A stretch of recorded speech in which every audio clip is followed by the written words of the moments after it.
Hello everybody, good morning. Welcome to my channel. How are you? Take care, be safe, okay? And today we are going to learn about non-finite verbs. Actually, non-finite verbs, they are not affected with whether it may be a subject, tense, number or whatever it may be. They won't change. They are not dependent upon the subject or tense or time or action. They will be as it is. And whereas finite verb, they are fixed. Okay, they are fixed. For first person singular, there is one rule. For second person singular, there is another rule. And if the subject changes, the verb changes. Like that way, there is finite verb has its own rule. But non-finite verbs, they are not fixed. They won't change and they will be as it is. There is no effect or there is no relation among subject, tense, time or action or whatever it may be. And let me explain through the example. Now today we are in part 5, verbs, and part 5, that is non-finite verbs. Non-finite, the verb that is not affected by a person, number of the subject and the tense of the sentence. See, yes, it is not affected. The verb will be, I will show through the example. See, it is not affected by a person, number of the subject, whether it may be a singular or plural. Okay? And that will be affected in finite verb. But whereas in non-finite verb, there is no effect by a person, whether it may be a number of a subject. Okay? Singular subject or plural subject. And the tense of the sentence, whether it may be in present tense, past tense or future tense. There is no change in the finite verb. It is called non-finite verb. It acts as a noun. Sometimes it acts as a noun, adjective and an adverb. That is depend upon the divisions. Okay? Because this non-finite verbs are divided into 3 groups. That is gerund. First one is gerund. Second one is participle. And next is infinitive. Okay, first is infinitive, gerund and participle. And again that participle is also divided into 3 parts. Let us see. Now they are divided into 3 parts. First one is infinitive, next is gerund, next is participle. This is not gerund, it is gerund. Okay, gerund and participle. And now let us see the infinitive. It is formed with 2 plus V1. Actually 2 plus V1, this acts as a noun. This acts as a noun. Okay, when it is a noun only, gerund, actually infinitive, it is formed with 2 plus V1 and that acts as a noun. 2 V1, to act, to see, to go. Okay, like that way. To teach, for example, you see, I like to teach. Here I like. Okay, I like to teach. To teach. To teach, this I is a subject, like is a verb and this is an object. Object means it must be a noun or pronoun. In the place of object, it must function as a noun or pronoun. It is a noun, so there is no change. Here to teach, there is no change. If I like, this can be changed. Here this can be changed into according to the subject. For example, here I takes like, but if it is he or she or any name, it takes likes. If the subject is I, it is like. If the subject is third person singular, it takes yes. But there is no change in non-finite verb. This is finite verb because it changes. It is non-finite verb because it does not change. It cannot change. Okay. This can be changed according to the subject. But this non-finite verb, that is infinitive, that they cannot change. Yes, they cannot change according to the subject or according to time or tense. There is no change in the infinitive, but there is a change in the finite verb. Okay, that's why this is finite and this is non-finite verb. Okay, and infinitive is that is formed with 2 plus V1. The next example, they have to go, and they have to go. To go is a noun. to go is an object. This is an object, and here no change. No change. This can be changed. Have can be changed. They can go. They could. Okay. They have to go. They has to go. Okay. Sorry. They has to go.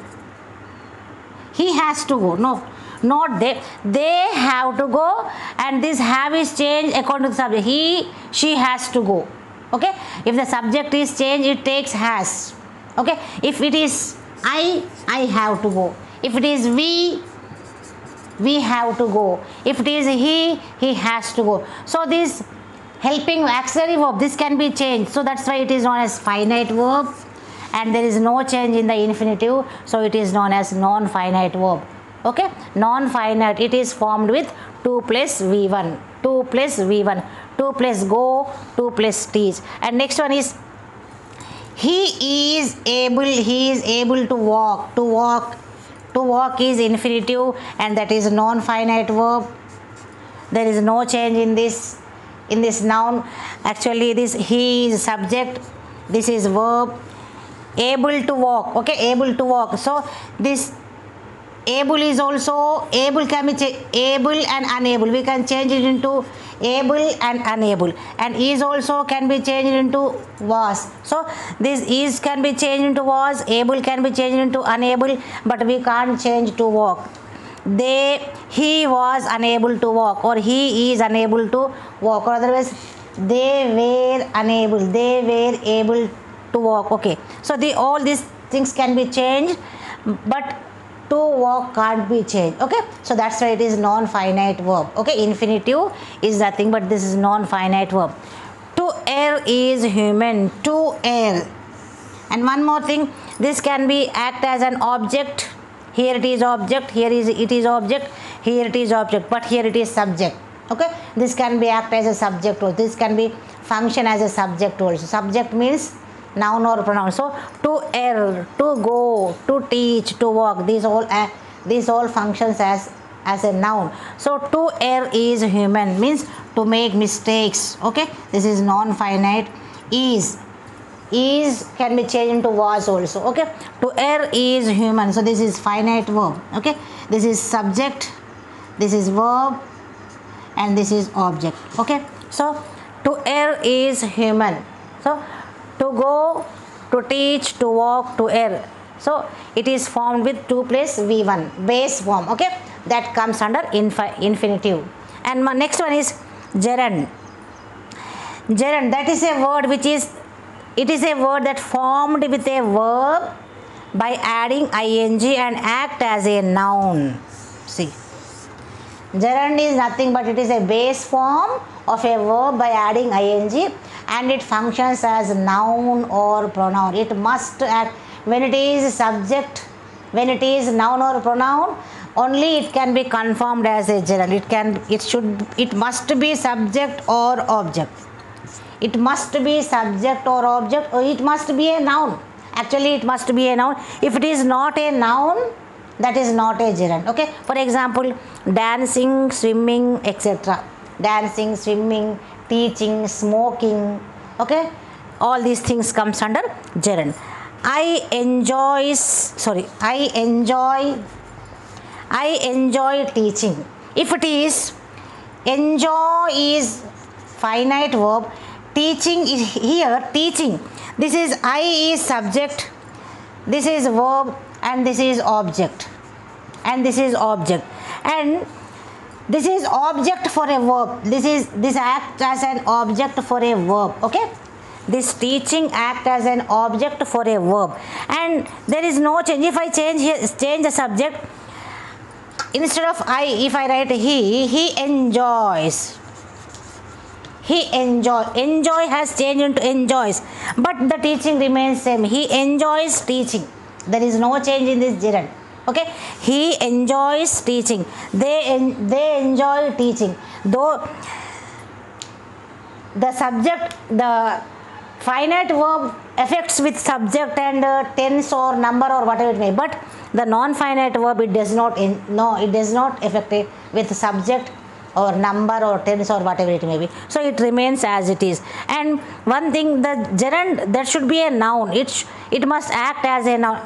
Unless it is a noun, that is not known as a gerund. If it is noun only, it can be confirmed as a gerund. For example, sleeping is necessary for life.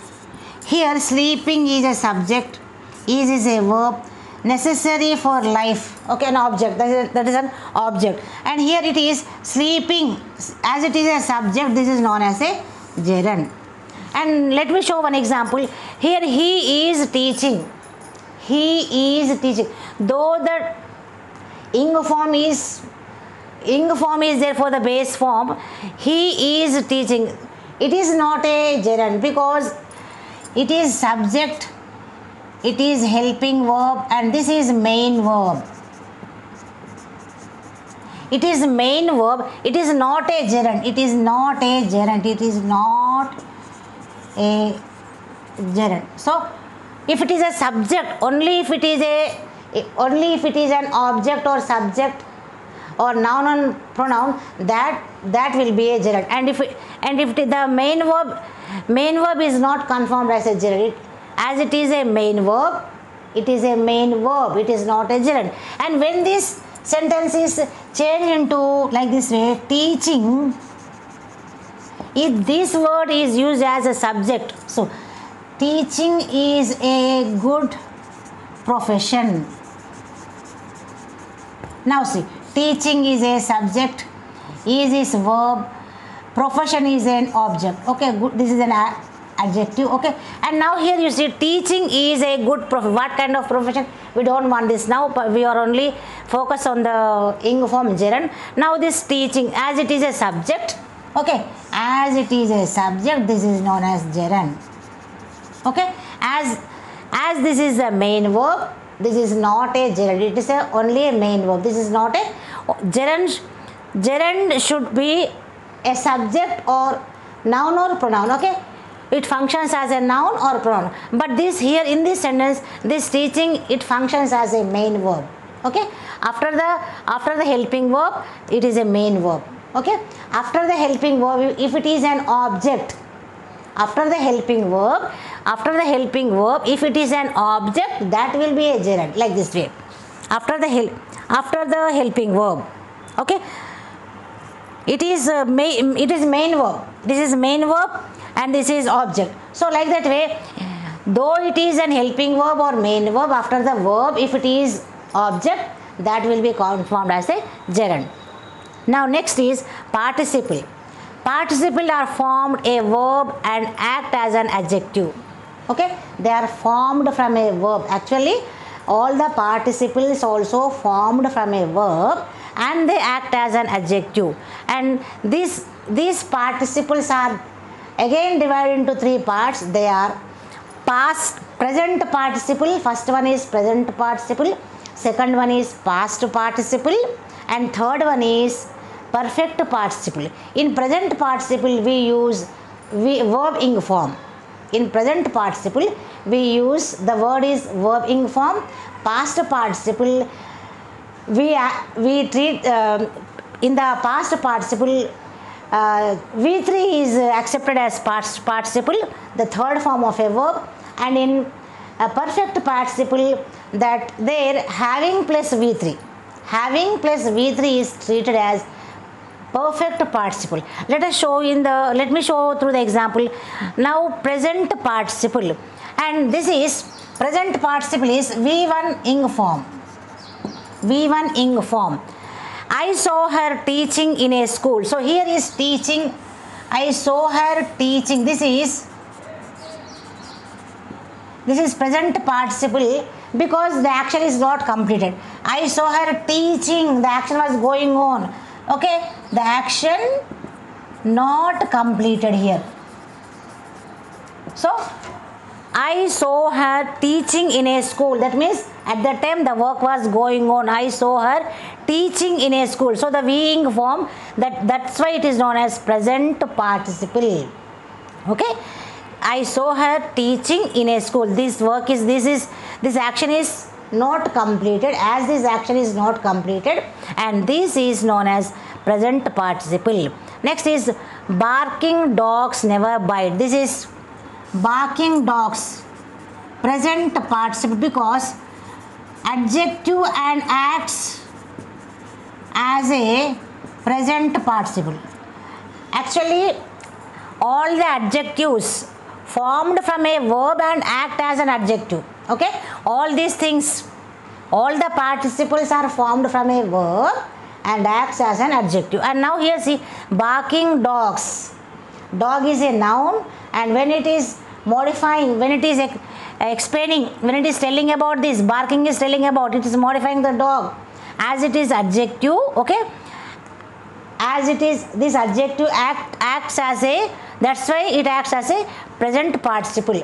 As it is adjective and acts as a present participle, because ing form, barking dogs. So that's why as it is adjective, it is also confirmed as a present participle. Okay, next, past participle, third form of a verb. Okay, past participle means third form of a verb. Broken, seen, damaged, done, gone, all these things. It is a broken chair. See, as it is broken chair, V3. As it is V3, it is a broken chair. Okay, is a finite verb. This is non-finite verb. Okay, non-finite verb, and this is past participle, because broken, damaged, seen, gone, all this comes under third form of a verb, V3 form. Okay, it is a broken chair. Here, it, as it is an adjective, it modifies the chair. It's also known as past participle, means it is V3. And next one, they have completed the work. See, have is a finite verb, because we can write here according to the subject. Here it can be changed. They have, or they had, or has also. He has, third person singular, it takes has. Okay, but completed it won't change. So that's why it is non-finite verb, and this is V3. As it is V3, as it is V3, and it is an adjective. This is, as it is V3, this is confirmed as past participle. Okay, as it is formed from a verb, and this is V3, this comes under a past participle. And next one is perfect participle. Perfect participle is formed from having plus V3. Having plus V3 form of a verb. Okay, V1, V2, V3, and here we take having plus V3 form of a verb. And let us see through the example. Having seen the police. Having, this is perfect. Perfect form, perfect participle. Having seen, V3. Okay, having seen the police, the thief ran away. Okay, this is the perfect participle. Having failed once. Having failed is V3 and perfect. And all of you know that have, has, and had, they take V3 along with them, isn't it? Have, has, and had, they take V3 along with them. So in the same way here, having plus V3. Having failed once, he made no further attempt. Okay, having failed once, failed, V3. Once, he made no further attempt. Okay, this comes under perfect participle. Okay, and participle are divided into three groups. They are present participle, past participle, and perfect participle. Okay, and when we come to the gerund, when it is noun, only when it is noun, and when it comes in the place of subject or object, then only it will confirmed as it is treated as a gerund. Otherwise, the ing forms, all the ing forms are not the gerund, or all the ing forms are not the verbs. Sometimes they behave as, they act as noun, they act as pronoun, they act as subject to behave as a gerund. And when they act as a main verb, they are the verbs. Okay, and infinitive is that is found by adding 2 to a base, that is V1. So 2 plus V1, that is infinitive. Okay, hope you understood. Please practice more and more. Thank you for watching my video. Please like, share and subscribe.